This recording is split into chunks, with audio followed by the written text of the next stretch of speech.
세상에 떠도는 기묘한 괴담들. 첫 번째 이야기, 경남 김해의 삼방동에서 실제로 겪었던 실화괴담. 비가 내리는 날이 되면 이상하게 아직도 불안해진다. 그것을 처음 만난 것은 2011년 여름. 숨을 쉴 수 없을 정도로 나를 공포로 몰아갔던 그날. 지금도 무의식 속에 생각이 날 때면 아찔함에 정신을 차린다. 졸업을 한 학기 앞두고 미래를 걱정할 시기였던 나는 매일 자취방에서 이력서를 썼다. 졸업을 하기 전에 취업에 성공하겠다며 얼마 되지도 않는 경험을 부풀려 적어도 보고 마음에도 없는 소리를 자기소개서에 적으며 고민과 고뇌의 나날을 보내던 때 어디선가 맛있는 냄새가 풍겨져 왔다. 그것은 라면이었다. 얼큰한 국물이 부드러운 풍미로 느껴진다는 것은 피기 라면에 계란을 넣은 것이었다. 그거 참 맛나겠다. 나도 그럼 라면 한 사발이 해야지. 부엌 찬장을 열어보니 라면은커녕 스프 가루 한 점도 없었다. 한동안 아르바이트 하랴, 면접 보러 다니랴, 토익 시험 보랴. 바빠서 장을 전혀 못 봤다. 우산을 쓰고 터벅터벅 세일을 하는 대형마트로 갔다. 얼마라도 더 아껴보려고 삼방천을 지나 조그마한 다리를 건넜다. 비가 어찌나 오는지 다리 아래에 천이 빠르게 아래로 흘러갔다. 그래도 더웠는데 비가 오니까 시원하구나. 시원한 정도가 아니었다. 갑자기 초겨울의 추위처럼 냉기가 다리 아래에서 뿜어져 나왔다. 왠지 모를 이상한 기분에 빨리 마트에서 라면을 비롯한 일주일치 식량을 샀다. 다시 삼방천의 다리를 건너며 집으로 가고 있는데 뭔가 이상했다. 한 걸음씩 걷는데 지진이라도 나는 것처럼 다리가 심하게 흔들렸다. 다리가 곧 무너질 것 같은 생각에 당장 인도 위로 올라갔다. 그리고 한참을 서서 다리를 지켜봤다. 무너질 것 같은 다리였는데 아무렇지 않은 듯 사람 몇몇이 건넜다. 뭐지? 지진이었나? 그렇게 다시 다리를 건너려고 했다. 그런데 갑자기 다리 아래에서 누군가가 내 이름을 끊임없이 불렀다. 목소리가 음이탈이 된 듯 굉장히 듣기 싫은 목소리였다. 누가 장난하나 싶어서 다리 아래를 내려다봤다. 흐르는 삼방천 중앙에서 검은 옷을 입은 여자가 두 발을 담근 채 나를 보며 웃고 있었다. 머리는 언제 감았는지 모를 만큼 헝클어져 있었고 나이를 가늠할 수 있을 만큼 곳곳에 머리가 새어 있었다. 하얀 얼굴에 비뚤어진 눈썹, 초점 없는 눈으로 씩 하고 미소를 짓는데 그 모습이 매우 기이하고 기분이 나쁘게 생겨서 나도 그녀를 바라봤다. 그녀는 계속 내 이름을 불렀다. 만약 내 이름을 안 불렀다면 그냥 무시하고 집으로 갔을 텐데 나를 알고 있다는 사실에 화가 나기도 하고 기분이 나빠서 그냥 넘어갈 수 없었다. 저기요. 저를 압니까? 여자는 여전히 미소를 지으며 고개를 끄덕였다. 내를 어떻게 아는데요? 저는 당신이 누군지 모릅니다. 아는 척 하지 마이소.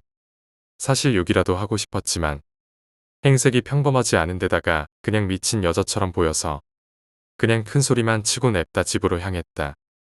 그런데 몇 발자국 걷지 못하고 멈출 수밖에 없었다. 신경이 쓰여서 곁눈질로 옆을 보며 걸었는데 그 여자가 빠른 속도로 벽을 타며 기어 올라오고 있었다. 저건 사람이 아니다. 라고 생각하는 순간 온 힘을 다해 뛰었다. 아니, 잡히면 죽는다는 생각으로 뛰었다. 왜냐하면 뛰면서 주차된 차의 사이드 밀러를 봤는데 그 여자가 빠르게 기어오고 있었기 때문이다. 그날 참 이상했다. 원래 사람이 자주 다니지 않았기도 하지만 어떻게 그날은 지나가는 사람이 하나도 없는지 죽기 살기로 우리 집 안으로 들어왔다. 현관문의 모든 잠금 장치를 잠갔다. 집에 있는 모든 창문도 잠갔다. 그리고 침대 한 구석으로 가서 이불을 둘러쓰고 숨을 헐떡대며 벌벌 떨었다. 혹시나 여자가 집까지 찾아올까봐 조마조마했다. 너무 무서운 마음에 친구에게 전화를 하려고 하는데 핸드폰을 띄면서 땅에 떨어뜨린 것 같았다. 아무리 바지 주머니를 뒤져도 핸드폰이 나오지 않았다. 당장 컴퓨터를 켜고 네이트온을 들어갔다. 친한 동기나 후배들이 있으면 내 핸드폰으로 전화해서 좀 찾아달라는 부탁을 하기 위해서였다. 그러나 스마트폰으로 빠르게 바뀌고 있던 시대라 접속자가 단 한 명이었다. 공후학번 후배 녀석인데 정말 도라이 중에 상도라이였다. 유일하게 모든 선배들이 포기한 녀석으로 예의도 없고 버릇도 없었다. 짧은 순간에 고민을 했지만 그래도 핸드폰이 먼저이기에 그 녀석밖에 없었다. 형이 부탁 좀 해도 될까? 핸드폰을 잃어버렸는데 전화 좀 해서 찾아주라. 후배는 당장 내 핸드폰으로 전화를 했다. 그런데 현관문 밖에서 내 벨소리와 같은 멜로디가 울렸다. 나도 모르게 재빨리 현관문을 열었다. 그러나 아무도 없었다. 복도를 샅샅이 보아도 지나가는 사람 하나 없었다. 나는 확신했다. 좀 전에 현관 밖에서 울린 핸드폰은 내 것이라는 걸 말이다. 내 벨소리와 똑같은 사람이 있을 확률은 지극히 낮았다. 애니메이션 엔딩곡을 편집해서 내가 직접 벨소리를 만들었기 때문이다. 다시 한번 후배에게 전화를 해보라고 메신저를 보내는데 후배의 상태가 오프라인으로 바뀌어 있었다. 한숨이 나왔다. 도대체 이게 무슨 일인지. 자포자기의 심정으로 침대에 누웠다. 도대체 그 여자의 정체는 무엇이었을까? 내가 헛것을 본 것인지, 그것이 진짜 귀신 같은 것인지, 그냥 미친 여자였나? 생각에 꼬리를 물다가 나도 모르게 스르르 잠이 들었다. 얼마나 잠이 들었을까? 한참 잠을 자고 있는데 기분이 매우 이상했다. 좌우로 침대가 흔들렸다. 깜짝 놀라서 눈을 떴다. 정말 침대가 좌우로 흔들리고 있었다. 이게 무슨 일인가 싶어서 일어났는데 삼방천에서 봤던 여자가 내 눈앞에 있었다. 그녀는 내 발 아래쪽에서 침대를 흔들고 있었는데 여자는 뭐가 그리 좋은지 나를 보며 시이 굽고 있었다. 침대를 흔들면서 덩달아 자신의 머리도 좌우로 흔드는데 너무 무섭고 해괴망측했다. 이상한 목소리로 내 이름을 부르는데 부를 때마다 심장이 떨렸다. 그런 줄도 모르고 여자는 침대를 마구 흔들어댔다. 그 상황이 너무 무서웠던 나는 있는 힘껏 소리를 질렀다. 그런데 갑자기 현관문에서 누가 문을 세게 두드렸다. 어찌나 문을 세게 두드렸는지 여자도 침대를 흔들다가 멈췄다. 한 남자가 문을 마구 두드렸다. 정신을 차리고 보니 버르장머리 없는 공후학번 후배였다. 녀석은 문을 부술 기세로 몸을 부딪히며 나를 불렀다. 소음에 옆집 사람들이 항의를 했다. 그러나 녀석은 적반하장으로 오히려 그 사람들에게 역정을 냈다. 그런데 더욱 놀라운 것은 내 앞에 있던 여자가 당황하며 방을 정신없이 돌아다니는 것이었다. 녀석의 목소리가 더욱 커지자 바퀴벌레처럼 어디론가 숨으려고 했다. 숨을 곳이 없기에 벽을 타고 천장을 마구 기어다녔다. 다시 소리를 지르려고 했지만 여자는 천장에 매달려서 내 얼굴을 보며 조용하라는 신호로 손가락을 입에 댔다. 무서운 표정으로 시켰기에 차마 거역할 수 없었다. 후배 녀석은 문을 열지 않으면 죽여버리겠다며 더욱 행패를 부렸다. 여자는 창문으로 다가간 뒤 나를 보며 창을 열라는 듯 손가락질을 했다. 겁에 질려 덜덜 떠는 손으로 창을 열었다. 그러자 도둑 고양이가 인간을 피해서 도망가듯 순식간에 여자가 창밖으로 나갔다. 냉큼 창문을 닫고 서둘러 현관문을 열었다. 녀석이 씩씩거리며 들어왔다. 꼴을 보니 귀신한테 홀렸구만. 깜짝 놀라서 아무 말도 못하고 녀석만 바라봤다. 어떻게 알았냐고. 녀석은 나의 부탁으로 내 핸드폰으로 전화를 했다. 다행히 어떤 여자가 핸드폰을 주어서 자기가 보관하고 있으니 저녁 7시경에 삼방천 다리에서 만나자는 것이었다. 그래서 녀석은 시간 맞춰 삼방천으로 나갔다. 하지만 난간 위에 핸드폰만 있을 뿐 여자는 없었다. 낚였네. 삼방동 귀신. 녀석은 그 여자를 귀신이라고 했다. 삼방동에서 유명한 귀신이라고 했다. 그 귀신이 자신을 속이고 우리 집에 와 있을 것이라 확신을 하고 우리 집으로 향하려고 하는데 갑자기 트럭이 빗길에 미끄러져 자신을 향해 달려왔다고 했다. 다행히 피했지만 트럭은 삼방천 위에 나무 난간을 들이받았다. 만약 피하지 못했으면 즉사했을 수도 있을 만큼 위험했다. 녀석은 이것은 자신에 대한 도전이라며 매우 분노하며 우리 집으로 달려온 것이었다. 아마도 내 정체를 알았겠지. 요망한 귀신년. 나는 조심스레 물었다. 그런데 네 정체가 뭔데? 무당이가? 테마사 같은 기가? 녀석은 알 것 없다며 말했지만 훗날 그런 비슷한 종류라는 걸 알았다. 그래서 귀신도 녀석의 정체를 눈치채고 도망간 것 같았다. 어쨌든 핸드폰도 찾고 귀신도 내쫓았다. 그날 고기를 먹으면서 녀석이 내게 삼방동 귀신에 대해서 말해줬다. 꽤 오래전부터 김해 삼방동에 사는 물귀신이라는데 삼방천을 돌아다니며 주위를 건너는 사람들에게 매일 말을 건다는 것이다. 사실 귀신이 안 보이는 것이 정상이고 보더라도 절대 아는 척을 하면 안 된다고 한다. 간혹 나처럼 말을 걸거나 아는 척을 하게 되면 자신이 보이는 줄 알고 그때부터는 계속 모습을 나타내는데 죽을 때까지 못 살게 굴기 때문에 반드시 자신이 잡아야 한다며 설명했다. 그런데 녀석이 반드시 잡아야 한다고 했는데 아직도 못 잡았다고 했다. 그만큼 그 귀신은 사악하고 영악하며 강하다고 했다. 그래서 이렇게 비만 오는 날이면 그날의 삼방천 귀신이 생각나서 불안하고 그날 밤 나는 다시 한번 그날의 사건을 되새기며 침대에 누워 있었다. 몸이 떨리며 불안한 마음을 가라앉히려 했지만 그 불안은 점점 더 심해졌다. 삼방천에서 본 그 여자의 얼굴, 웃고 있던 그 모습이 계속 떠올랐다. 이상하게도 그 얼굴이 머리에서 떠나지 않았다. 시간이 지나면서 비는 계속 내리고 있었다. 그 소리는 벽을 타고 내 귀에 스며들었고 무언가 불길한 기운이 나를 쫓아오는 느낌이 들었다. 문을 잠갔음에도 불구하고 현관 밖에서 들리는 이상한 소리들. 누군가 내 이름을 부르는 듯한 목소리. 갑자기 소리가 멈추었다. 그때 내 주변의 공기가 확 달라졌다. 내 숨이 조여오고 몸이 굳어버렸다. 그런데 내가 그 여자를 떠올리자마자 방 안에서 무언가가 빠르게 움직이는 소리가 들렸다. 정확히 어디에서 나는 소리인지 알 수 없었지만 공포는 점점 더 커졌다. 내 머릿속에서 다시 그 여자의 미소가 떠올랐다. 어둠 속에서 그 미소가 점점 더 뚜렷하게 형체를 드러내며 내게 다가오는 듯했다. 숨을 멈추고 나는 그 여자의 이름을 부르지 않기로 결심했다. 그때 창문이 살짝 열리는 소리가 들렸다. 나는 그 소리에 빠르게 돌아보았다. 그리고 그 순간 창문을 통해 여자의 모습이 보였다.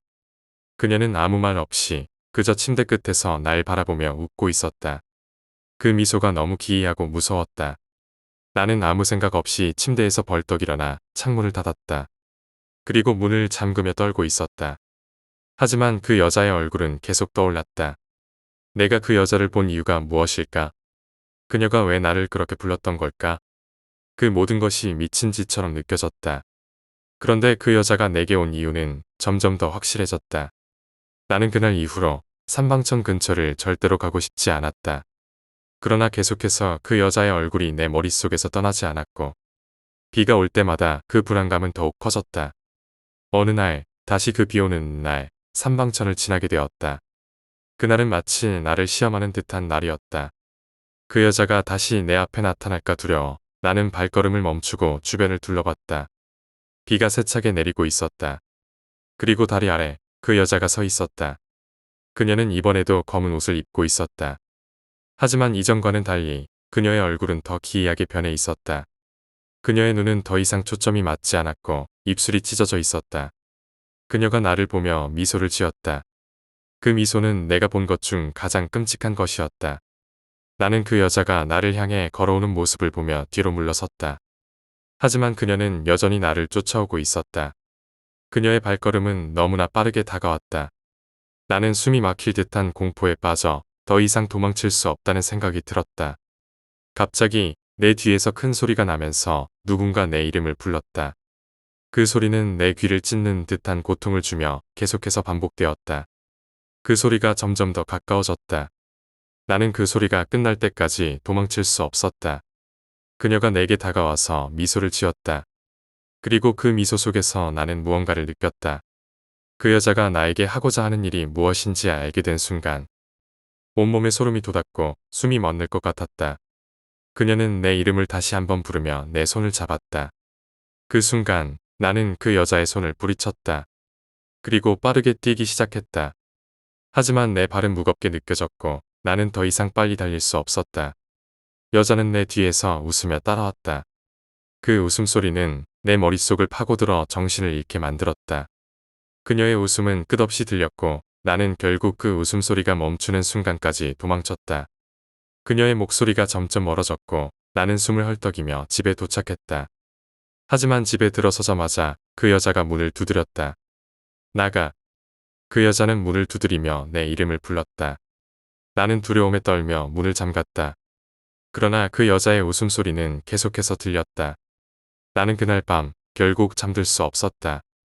그 여자가 내 곁에 있을까봐 눈을 감을 수 없었다.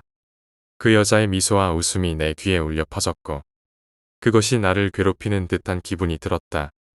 그날 이후 나는 다시 삼방천 근처로 가고 싶지 않았다. 그 여자는 내 이름을 알았고 내 마음을 사로잡았다. 그녀의 미소와 웃음은 내 머릿속을 떠나지 않았다. 비가 올 때마다 나는 그녀를 떠올리며 불안해졌다. 그리고 그 여자의 정체는 점점 더 불확실해지며 나는 그날 이후로 삼방천 근처를 다시는 지나지 않았다. 그 여자의 목소리는 여전히 내 귀에 맴돌았다. 그 후로 몇 주가 지나도 그 여자의 모습은 나를 괴롭혔다. 내가 삼방천을 지나갈 때마다 그 여자의 얼굴이 내 머릿속에 떠오르며 괴로움을 안겼다. 밤마다 그녀의 목소리가 내 이름을 부르는 듯 들리곤 했다. 그 목소리는 점점 더 가까워지는 듯했고 나는 그 목소리가 들릴 때마다 숨을 멈추었다. 어느 날 다시 비가 내리던 날 나는 다시 삼방천 근처로 향하게 되었다. 그날은 그냥 지나갈 수 있을 것 같았다. 그녀가 나를 쫓아오는 일은 없겠다고 생각했다. 하지만 그 생각이 잠시였다. 삼방천 다리 위로 걷는 내 발걸음이 무겁게 느껴졌다.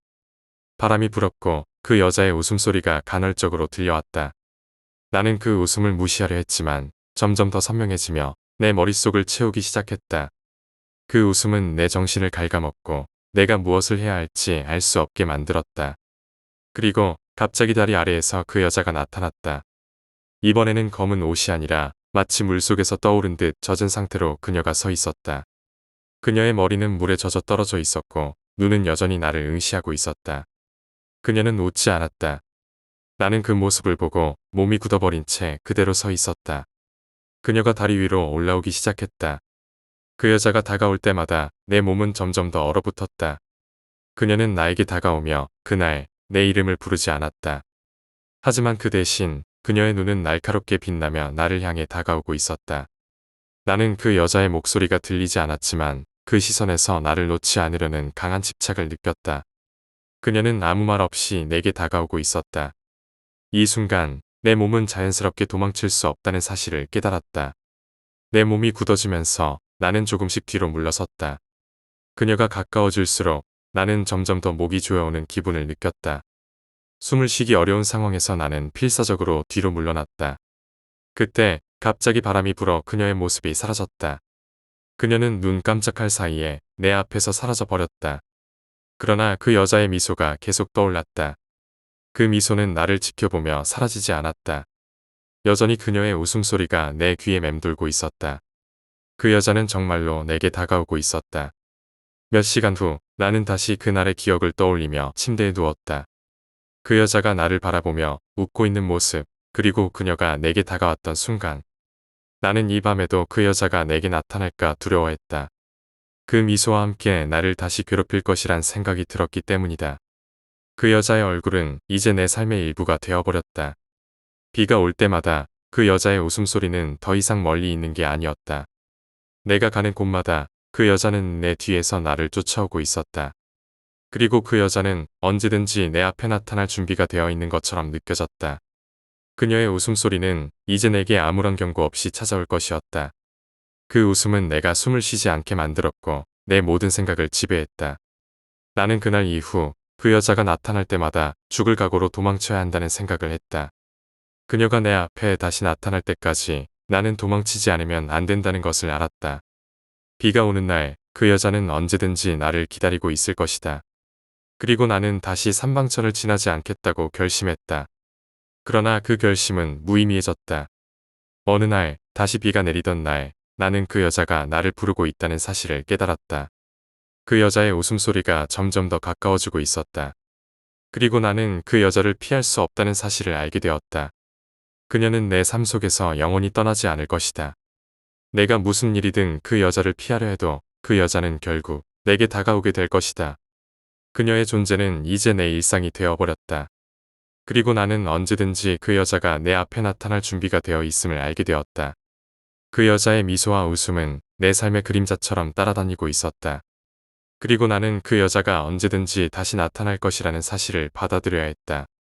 그것이 내 운명이었기 때문이다.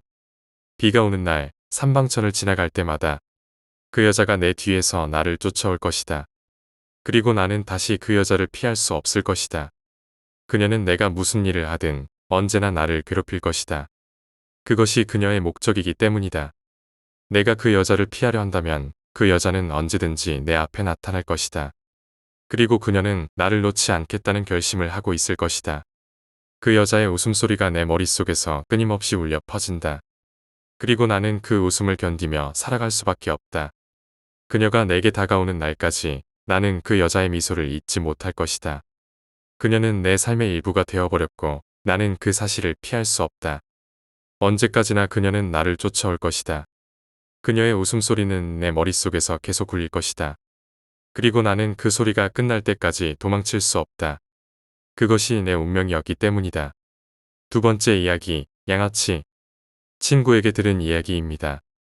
친구의 직장 동료 중에 앤이라는 영업사원이 있었다고 합니다. 앤은 사귀던 여자를 속여 돈을 갈취하고는 연락을 끊어버렸습니다.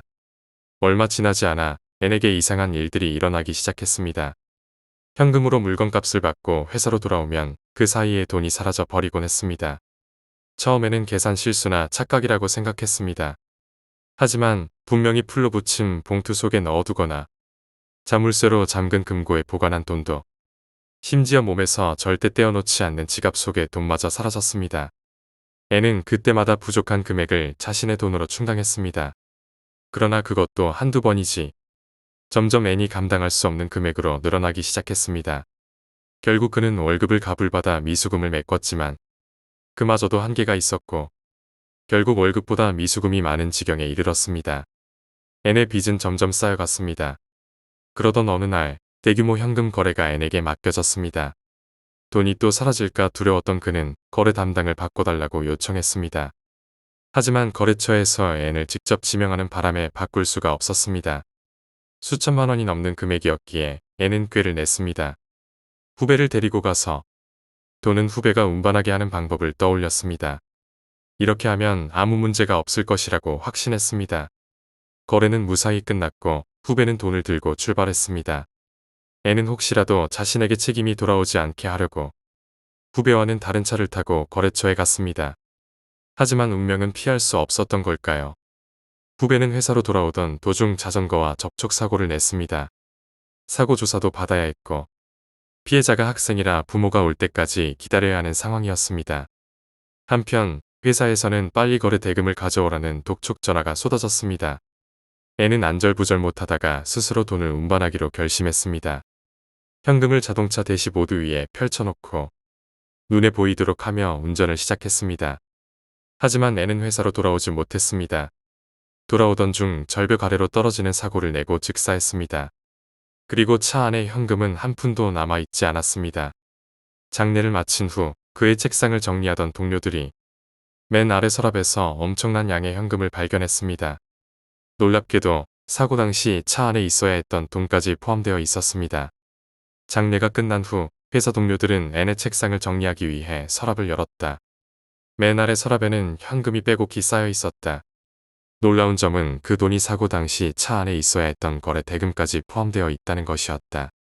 차 안에서 사라진 돈이 왜 그의 서랍 속에 있었는지 아무도 알 수 없었다. 하지만 이상한 점은 그뿐만이 아니었다. 책상 주변을 정리하던 직원들은 서랍 안쪽에서 앤의 글씨로 적힌 작은 메모를 발견했다. 메모에는 이렇게 쓰여 있었다. 그 돈을 갚아야 한다. 돌아올 것이다. 그 메모를 본 사람들은 기묘한 공포감을 느꼈다.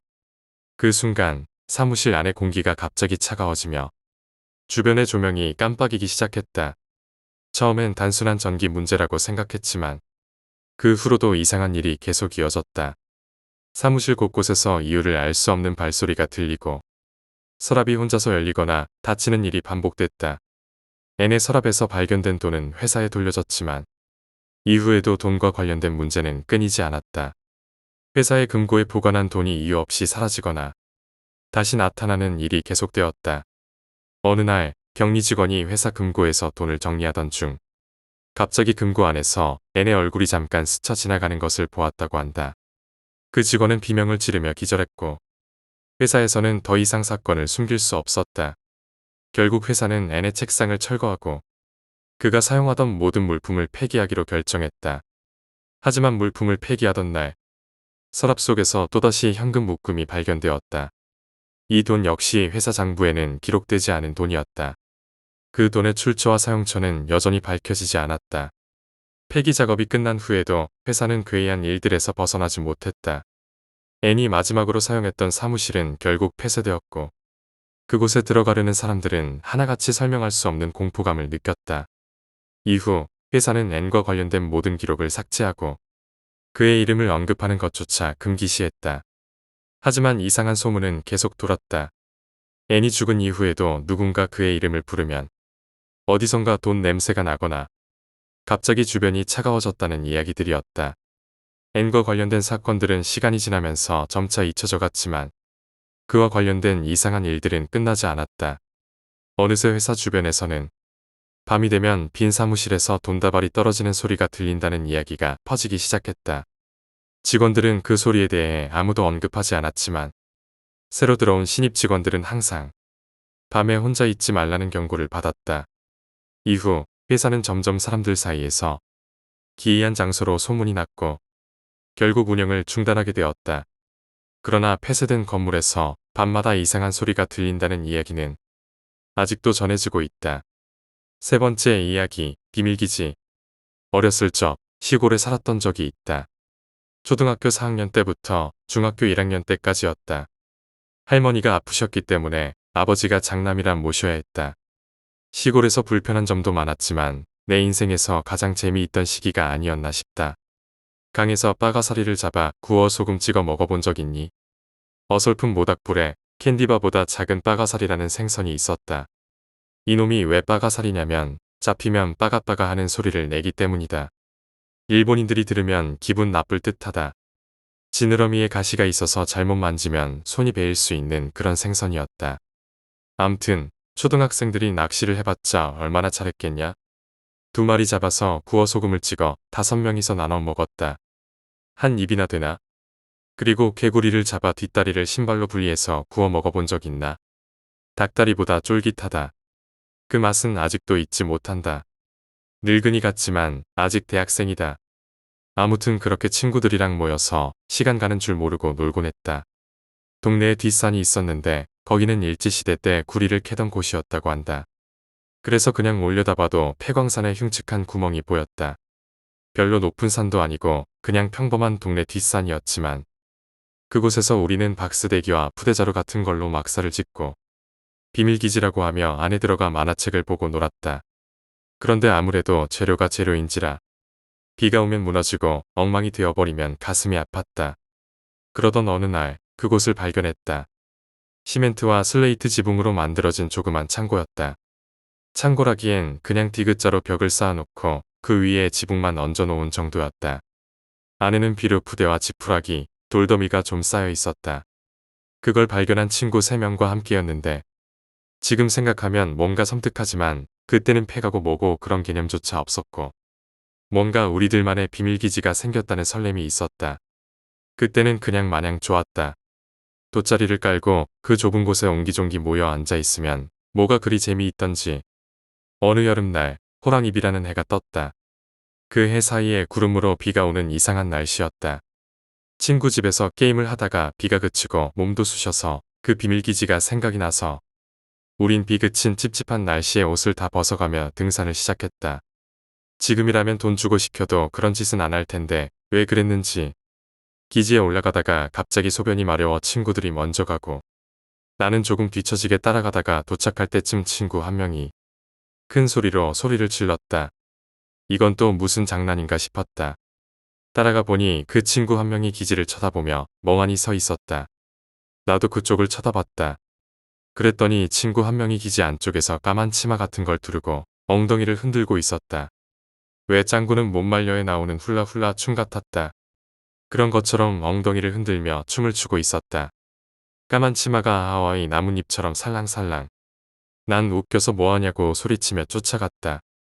하지만 한 발짝 다가갈수록 자세히 보이기 시작했는데 친구가 아닌 것처럼 느껴지더니 결국 그것이 뭔지 눈에 제대로 보였을 때 친구가 까만 치마를 걸치고 훌라춤을 추는 게 아니라 하얀 옷을 입은 여자가 물구나무 서서 긴 머리를 양쪽으로 미친 듯이 흔들고 있었다. 거꾸로 물구나무 서서 머리카락이 미친 듯이 양옆으로 흔들리며 까만 치마가 아니었던 것이다.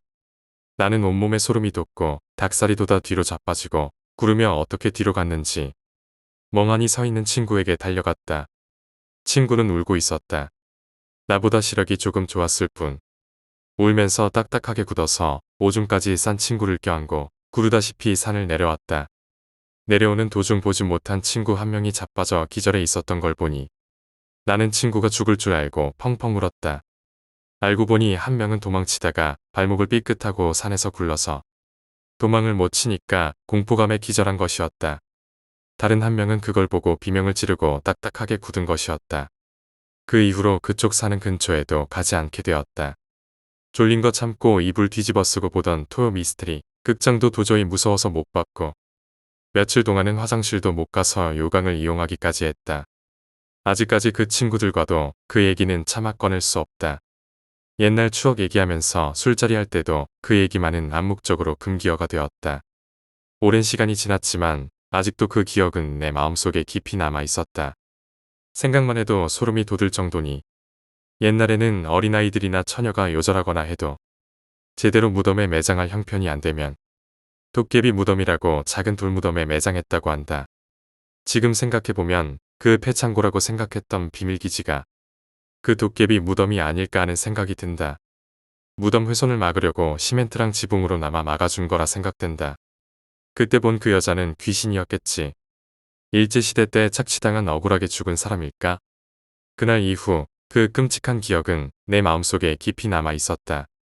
그 여자 귀신을 생각만 해도 온몸에 소름이 돋고 불안한 밤을 보내야 했다.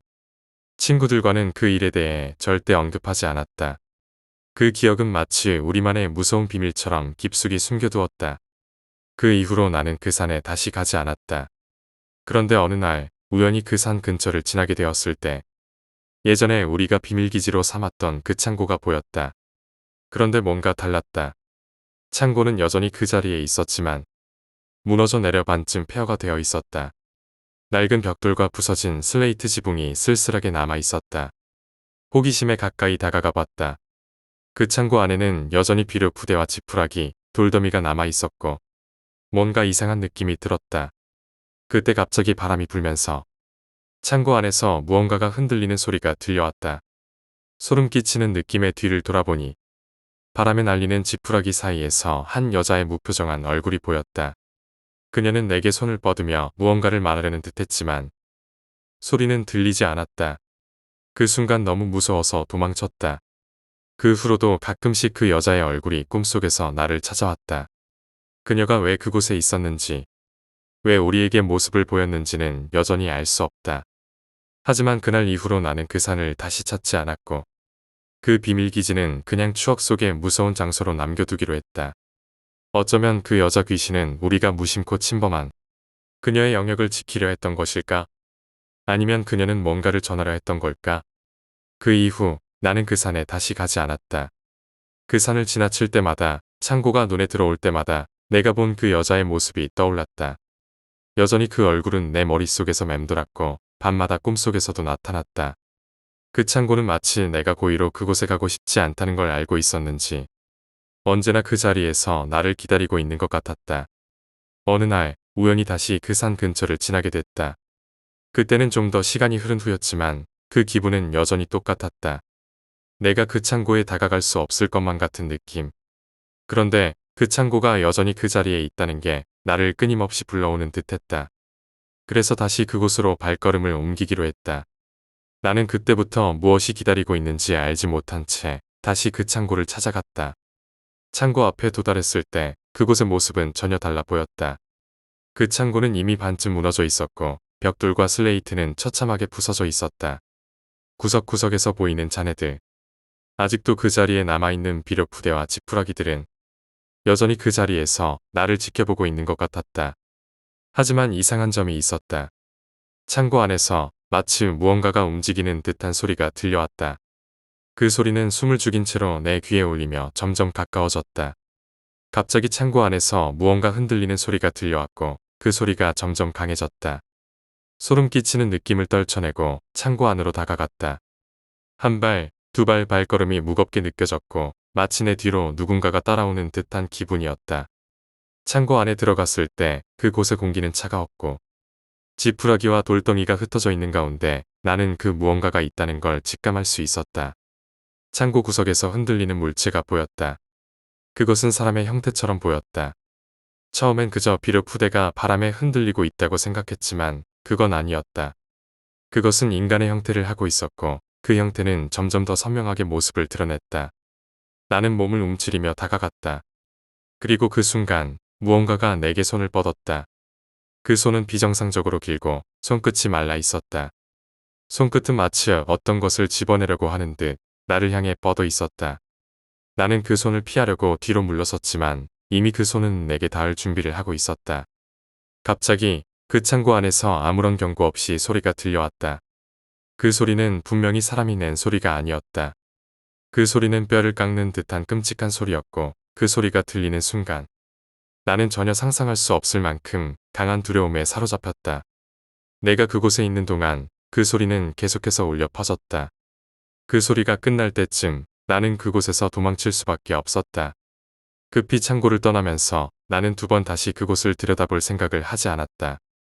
그날 이후로 나는 그 산 근처에 다시는 발을 들여놓지 않기로 결심했다. 하지만 그것은 끝이 아니었다. 몇 달 후 나는 우연히 그 산에 다가가게 되었다. 그때 나는 또다시 그 창고를 볼 수밖에 없었다. 이번에는 더 이상 무서워하지 않았다. 창고는 여전히 그 자리에 있었고 그 모습을 보니 마치 나를 기다리고 있었던 것만 같았다. 그리고 그 안에서 나는 또다시 그 여자의 얼굴을 보았다. 그 얼굴은 조금 달라졌다. 이제 그녀의 눈은 나를 응시하고 있었고 입은 이상하게 웃고 있었다. 나는 몸을 움츠리고 소리 없이 후퇴했다.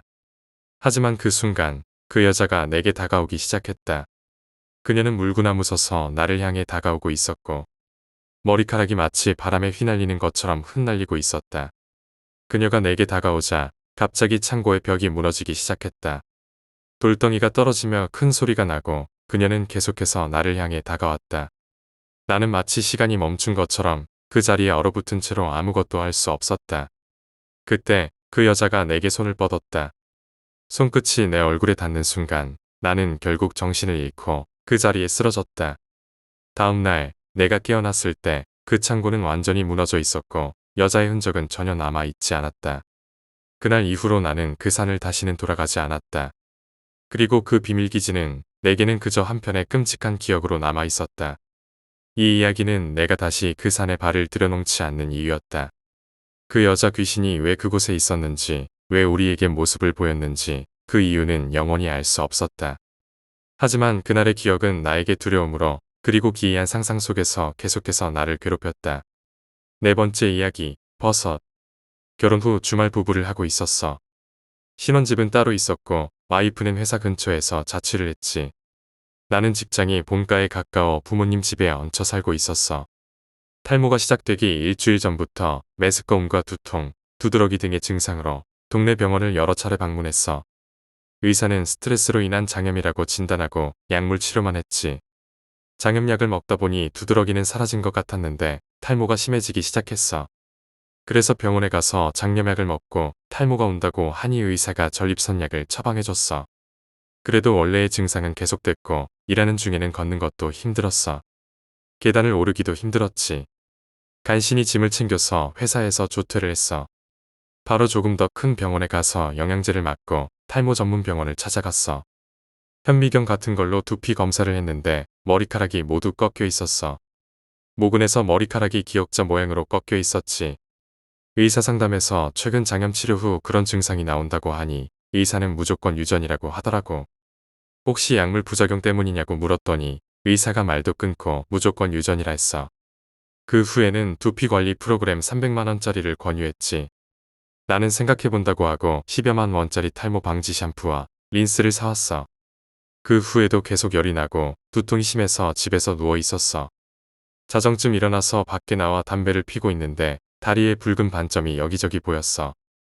양치할 때 잇몸에도 건포도가 끼어 있었지. 다시 누워 있었는데 두통과 열 때문에 너무 힘들었어. 응급실에 가서 해열제를 맞을까 해서 와이프를 태우고 운전해서 갔어. 응급실에 도착하고 나서 증상을 얘기하니 더 높은 사람을 불러왔어. 그 사람은 듣더니 혈액 쪽에 심각한 문제가 있을 것 같다고 하며 접수는 취소하고 대학병원에 가라고 했어. 대학병원으로 이동하는 중에 설마 했는데 진짜일지도 모른다는 생각에 급격히 서러움이 밀려왔어. 갓길에 차를 세우고 울었지. 밤 1시쯤 대학병원 응급실에 도착해서 피검사를 했고 누워 있었어. 그때 여러 번 본인 이름이 호명되었어. 의사가 오더니 일단 마스크부터 착용하라고 하더라고. 혈액 성분이 없다 했나. 여러 가지 얘기를 해주고 2차 감염이 위험하니 무균실로 들어가라고 했어. 답답한 마음에 담배 한 개 피우겠다고 하다가 와이프랑 싸웠어. 그날 새벽, 아니 아침인가 혈액종양내과 무균실로 이동했어. 이때부터 급격히 몸 상태가 안 좋아졌어. 머리카락은 거의 다 빠지고 잇몸은 혈액이 빠져서 허옇고 너덜너덜해졌어. 식도도 너덜너덜했지. 밥도 약도 간신히 먹다 나중엔 아파서 먹지 못했어. 말도 못하고 종이에 글씨를 써서 대화했지. 머리는 매일 깨질 것 같고 혈소판이 없어서 뇌출혈 위험이 있다고 했어. 병명은 재생불량 성빈혈이라고 했는데 이렇게 갑자기 오는 경우는 극히 드물다고 했어. 이렇게 해서 내가 입원하게 된 상황이었고 당시 집안 상황은 아버지가 담석 시술 후 집에 누워 계시다가 급격히 안 좋아져서 치료한 병원에 다시 입원하셨지. 혈액 쪽에 문제가 심각하다고 해서 중환자실로 옮겼어. 담석 치료 후 그런 거라 당연히 그것 때문인 줄 알고 있었어. 병원에 입원하면서 생각해보니 아버지 담당 의사가 얘기했던 것과 내 상황이 비슷한 점이 있더라고. 설마 어머니도? 문병 오신 어머니도 피검사를 했어. 역시 같은 증상이었어. 같은 병실에 입원하게 됐지. 서로 다른 점이 있다면 어머니는 혈액 수치 외에는 별다른 증상이 없었고 아버지는 의식도 없는 상태였어. 나는 머리가 다 빠지고 엄청난 두통으로 말도 못했어. 증상은 재생불량 성빈혈인데 갑자기 온 가족이 동시에 오는 경우는 병원에서도 이게 무슨 일이냐는 상황이었지. 가족끼리 후쿠시마에 다녀온 적이 있냐고 묻기도 했어. 당연히 아니었지. 당사는 피폭과 증상이 비슷하다 해서 장비를 들고 와서 검사도 했어. 원인은 한 가지로 좁혀졌지. 그런데 나는 집에서 물만 먹었어. 모든 취식은 회사나 외부에서 해결했었지. 그렇게 따지니 음식물이 아니라는 결론이었어. 그런데 어머니가 영지버섯물을 만들었다는 얘기를 했어. 아버지가 벌초하러 가셔서 케역 몇 년 된지 모를 말려둔 버섯을 아버지 병세가 안 좋아지자 하신 거야. 생각해보니 냉장고에서 물 먹다 너무 써서 한 모금 먹고 버렸던 게 기억나. 그럼 영지버섯의 독이 인터넷 검색을 하고 의사도 찾으며 하다보니 영지버섯과 비슷한 붉은 사슴뿔 버섯이랑 독버섯이 원인 같아 보였어. 그러나 붉은 사슴뿔 버섯으로 검색해보니 국내에서 먹은 사람은 전부 다 죽었더라고. 증상은 몇 가지 나와 있었지만 치료법은 당연히 전무했지. 어머니께 그런 버섯이 있었냐고 물어보니 말려둔 것이라 모르겠다고 하셨어. 아버지는 의식불명 상태로 중환자실에 계시고 어머니와 나는 무균실에 입원해 간신히 명주를 붙잡고 있었지. 아버지가 돌아가실 것 같다고 준비하라고 했어. 형은 요양원에, 어머니와 나는 외부도 못 나갔고 결혼을 앞둔 여동생은 혼자서 상을 치르게 생겨서 정말 힘든 시간이었어. 입원 후 내 몸은 점점 더 이상해졌어. 머리카락이 하나둘 빠지기 시작한 게 아니라 몇 개의 머리카락이 연달아 빠져나가더니 어느 순간 거의 다 빠진 상태가 됐어. 그때부터 몸에 나타나는 다른 증상들은 점점 더 심각해졌어. 잇몸은 점점 허옇게 변해갔고 처음에는 그저 입안에 피가 나고 씹을 때 아픈 정도였지. 하지만 나중에는 말할 때마다 피가 나고 잇몸에서 껌처럼 끈적한 피가 흘러나왔어. 식도는 흘러버렸어. 밥을 삼키는 것도 어려웠어. 밥을 먹을 수가 없으니 약도 제대로 먹지 못했지. 몸은 점점 말라가고 눈은 퀭해져서 정신을 차리기가 힘들었어. 그럴 때마다 머리가 점점 더 무겁게 느껴졌고 두통은 거의 미쳐버릴 정도였어. 머리에서 흐르는 소리, 마치 내 두피가 갈라지는 듯한 느낌이 들었고 그때마다 손을 대면 꺼져버릴 듯한 머리카락이 느껴졌어. 그날 밤 내 몸이 이상해지고 있다는 걸 확실히 느꼈어. 응급실에서 의사에게 돌아가는 말조차 들리지 않던 그 순간 내가 살아있다는 사실이 더 두려웠어. 피를 거의 다 빼낸 내 몸에서 갑자기 느껴지는 강렬한 기운은 마치 무언가 내 몸을 떠나지 않겠다는 듯한 압박감을 줬어. 그날 밤 병실에서 불안한 기운이 나를 감쌌어. 너무 힘들어서 눈을 감을 수가 없었어. 몸이 무거워서 누워있는데 어두운 병실 안에서 이상한 소리가 들렸어. 처음엔 그저 병원 기계에서 나는 소리일 줄 알았는데 시간이 지나면서 그 소리가 점점 가까워졌어. 누군가 내 뒤에서 나를 부르는 것 같았어. 바람소리처럼 혹은 내가 누워있는 침대 주변에서 속삭이는 듯한 소리였어. 심장이 뛰는 소리가 커지면서 그때 나는 갑자기 눈을 뜬 채로 움직였어. 그 순간 내 옆에 누군가 서 있었어. 하지만 그때의 나에게 아무런 힘이 없어서 말조차 할 수 없었어. 한참 동안 침대 옆에 서서 나를 지켜보던 그 존재는 점점 더 가까워졌어. 눈이 마주쳤을 때 나는 그 존재의 눈을 볼 수 없었어. 그 존재는 나를 죽일 듯한 눈빛으로 바라보며 손끝을 내 머리로 가져갔어. 그 순간 머리 위에서 소리가 났고 마치 내 두피가 찢어지는 듯한 소리가 내 귀를 자극했어. 이게 끝인가 싶었지만 내 몸은 그대로 멈춰버렸고 그저 기계적인 소리만 들려왔어. 시간이 지나면서 몸이 점점 약해졌지만 이상한 건 그날 이후 내가 눈을 떠도 계속해서 그 존재가 내 주위를 맴도는 것처럼 느껴졌어.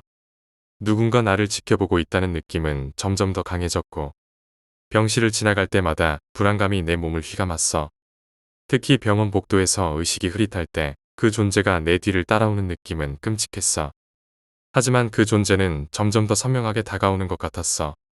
점점 더 그 존재의 시선이 내 등을 파고드는 듯한 기분을 느끼게 되더니 어느 순간 내가 아는 어떤 이가 내 옆에 있다는 느낌이 들었어. 그 존재는 내 아버지의 얼굴을 하고 있었고 내게 한 말은 아무것도 없었어. 그저 서 있던 것뿐이었지. 내가 눈을 떠보면 언제나 그 자리에 있었고 그가 나를 바라보는 느낌은 정말이지 끔찍했어. 하지만 그것은 내 눈 속에서만 일어나는 일이 아니었어. 다른 환자들도 같은 경험을 했다고 이야기했고 심지어 일부 환자들은 그 존재가 자신을 찾아오기도 했다고 했어. 그들이 말한 건 단지 내 환상이 아니라 실제로 그런 일이 벌어졌다는 거였어. 내가 고통 속에서 괴로워할 때 그 존재는 내게 무엇을 요구하는 듯했다. 그가 내게 무엇을 말하려고 했는지 아무도 알 수 없었어. 하루가 지나고 나의 상태는 점점 더 안 좋아졌어. 두통은 계속해서 강해졌고 머리카락은 더 이상 자라지 않았어. 영양제를 맞고 탈모 전문 병원을 찾았지만 아무런 변화가 없었어. 그리고 나는 또 다른 존재의 눈을 마주하게 되었어. 그건 내 옆에서 시작된 소리였어. 여기서 내 발밑에서 시작되는 소리가 내 몸속에서 울려 퍼졌어. 몸이 견딜 수 없게 느껴졌고 내가 그 존재와 직면했을 때 나는 그저 무너지는 듯했어. 그것이 나를 끝내 죽이려는 걸까? 아니면 내가 다시 살아나게 만들려고 할까? 그 존재가 무슨 이유로 나에게 다가오는지 나는 알 수 없었어. 병원에서 몇 주 동안 버티면서도 그 존재가 점점 더 가까워지고 있다는 느낌은 더 이상 무시할 수 없었어. 그 존재는 나를 조종하려는 듯했고 나는 그것이 사실이라는 것을 알게 되었어. 병원에서 아무리 치료를 받아도 그 존재는 계속 내 주변을 떠나지 않았고 점점 더 강해져 갔어. 그리고 결국 나는 깨달았어. 이것은 병이 아니라 내 주변에서 일어나는 끔찍한 사건이었음을. 내가 살기 위해서는 그 존재를 더 이상 피할 수 없다는 사실을. 마지막에 그 존재와 내가 마주했을 때 나는 그것을 이해할 수 있었어. 그 존재는 나를 계속해서 죽이려고 했던 게 아니었어. 내가 죽음의 경계를 넘어설 수 있도록 돕고 있었던 거였어. 그 존재는 내가 죽은 뒤 나를 지켜볼 것이었고 나는 그 존재의 존재를 이해할 수 없었어. 이 모든 것이 끝난 후에도 나는 여전히 그 존재와 함께 있었고 언제든지 그것이 내게 다가올 준비가 되어 있음을 알았어. 5번째 이야기, 택시. 난 얘긴데 잊고 있다가 오늘 갑자기 생각이 나서 소름이 끼쳤어요. 왜 이걸 잊고 있었는지 모르겠는데 뇌가 나쁜 기억을 자동으로 삭제해주는 건가 싶기도 하네요. 일어나자마자 소름 끼쳐서 잠이 다 깼습니다. 그날은 학교 수업이 갑자기 생긴 공강 때문에 일찍 마친 날이었어요. 학교 친구들하고 다 같이 낮부터 PC방에 갔다가 당구도 치고 술을 마시기 시작했죠. 장장 5시간을 달려서 집에 갈 때쯤 시계를 보니 10시쯤이었어요. 인천 구월동에서 술을 마셨는데 제 집은 외곽 순환이 있는 계양구 쪽이었죠. 택시를 타면 한 40분 정도 걸리는 거리였습니다. 그런데 술을 많이 마셔서 목적지를 말하고 바로 잠이 들었어요. 눈을 떠보니 아직도 택시가 달리고 있더라고요. 그래서 아저씨한테 어디쯤 왔냐고 물어봤는데 기사 아저씨는 아무 말도 없이 그냥 계속 가는 거예요. 그래서 뭐지? 하고 창밖을 봤는데 컨테이너들이 많이 쌓여 있는 곳이었어요. 아무리 생각해도 집 가는 방향에는 이런 곳이 없었는데 정신이 조금씩 들면서 다시 한번 아저씨한테 물었어요. 저기요, 아저씨 어디쯤 왔냐고요. 그랬더니 아저씨가 갑자기 기다려봐, 거의 다 왔어. 라고 말했어요. 그런데 갑자기 근처 사거리에서 택시가 정차했는데 앞에서 남자 둘이 걸어오더라고요. 그 순간 납치인가 싶어서 너무 당황했어요. 그래서 주머니에 있는 폰을 꺼내 택시 기사의 머리를 잡고 정수리로 택시 모서리를 몇 번 때리고 택시 문을 열고 뛰어내렸어요. 뒤에서 저 새끼 잡아 하는 소리가 들리길래 진짜 군대에서 그렇게 안 뛰었는데 인생 최고 속도로 뛰었어요. 차들 사이로 무단횡단을 하면서 살려주세요 하고 소리쳤죠. 사람들이 다 멈추고 욕하는데 저도 모르게 눈물이 나더라고요. 다리가 풀려서 덜덜 떨면서 주저앉았는데 뒤를 보니 그 남자들이 좀 멀리서 저를 보더니 뒤돌아서 아무렇지도 않게 걸어가더라고요. 다시 가서 죽여버리고 싶었지만 다리는 말을 안 듣고 심장은 벌렁벌렁 뛰었어요. 어떤 트럭 운전사 아저씨가 내려서 무슨 일이냐고 물어보며 챙겨주셨고 경찰서까지 태워다 주셨습니다. 경찰서에서 진술했는데 차량 번호도 차종도 모르겠다고 하니까 CCTV를 봐달라고 했어요. 그쪽에 CCTV는 하나도 없다고 하더군요. 경찰은 유야무야하게 실종되는 사람들이 많다며 젊은 사람이라고 남자라고 방심하지 말라고 하더라고요. 술 먹고 좋은 경험했다고 생각하라고도 했죠. 순간 열이 받아서 이게 좋은 경험이냐? 하고 소리쳤어요. 못 도망쳤으면 이게 좋은 경험일 수 있겠냐? 하고 화를 냈죠. 경찰은 그럼 증거가 없는데 어쩌겠냐면서 일단 순찰차를 보내보겠다고 말했어요. 할 수 있는 건 없고 너무 무섭고 화가 났습니다.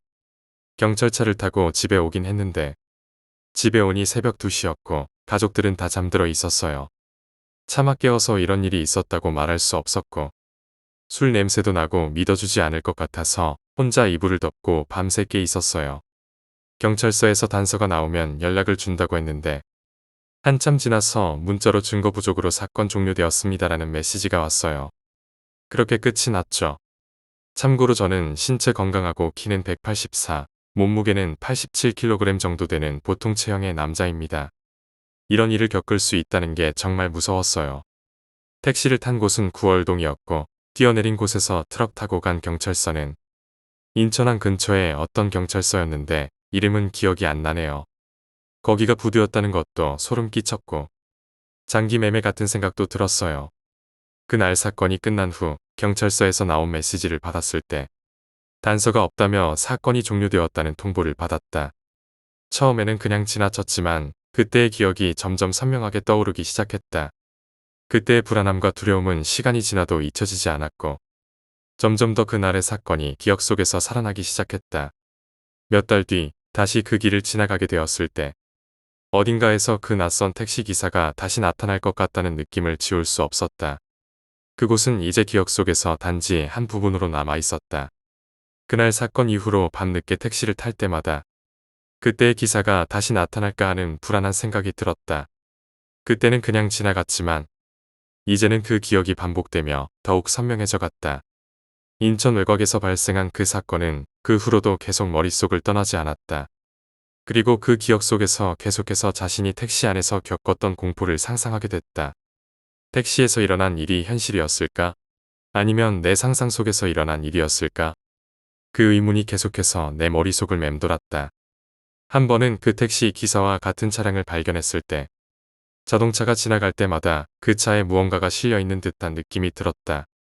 그 차의 외형이 비슷하다고 느껴졌고 눈앞에 그 택시가 다가오면 그때의 순간이 다시 떠오를까봐 겁이 났다.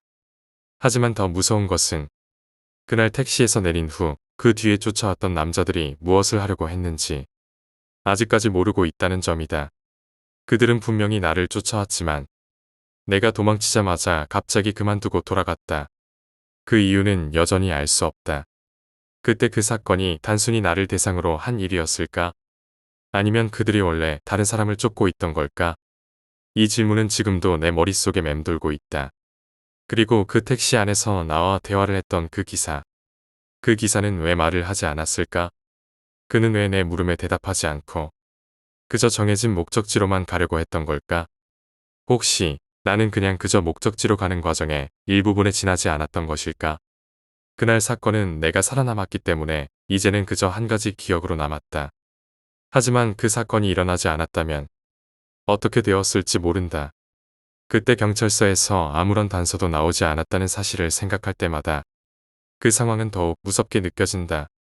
혹시 내가 그때 도망가지 않았다면 무슨 일이 일어났을까? 그 후의 기억은 없지만 만약 그 택시가 계속해서 내게 다가왔다면 어떤 일이 벌어졌을지 모른다. 내가 계속 그 날을 되돌려 생각해보면 그때 왜 그들이 나를 쫓아왔는지, 왜 그 택시 기사와 그 남자들이 내게 무언가를 하려 했는지 아직도 풀리지 않은 의문들이 많다. 그때 경찰에게 신고를 했을 때 그들이 증거가 부족하다며 사건을 마무리 지었다는 사실을 떠올릴 때마다 그 상황은 여전히 기괴하고 두려운 느낌을 준다. 어떤 이유로 그들이 나를 쫓았는지는 알 수 없다. 그저 내가 기억하는 것은 그 택시에서 내린 후 정신없이 도망치던 순간과 그 뒤를 쫓던 남자들이었다. 그때 그들의 얼굴은 전혀 기억할 수 없었다. 하지만 그들의 모습이 내 머릿속에 떠오를 때마다 그 당시에 그 긴박한 상황과 그들이 나를 쫓던 순간들이 떠오른다. 그들은 정말 내가 무슨 일이 있을까봐 쫓았던 걸까? 그저 우연히 마주친 사람들이었을까? 그 후로 나는 혼자 택시를 탈 때마다 그날의 공포가 다시 떠오르곤 했다. 어딘가에서 또 그런 일이 벌어질지도 모른다는 두려움에 휘둘리며 마치 나만 그런 경험을 했을 것 같은 생각에 시달리게 된다. 그날의 사건을 다루는 방식도 점점 더 불안한 기분이 들어가며 꼬리표처럼 따라다니게 된다.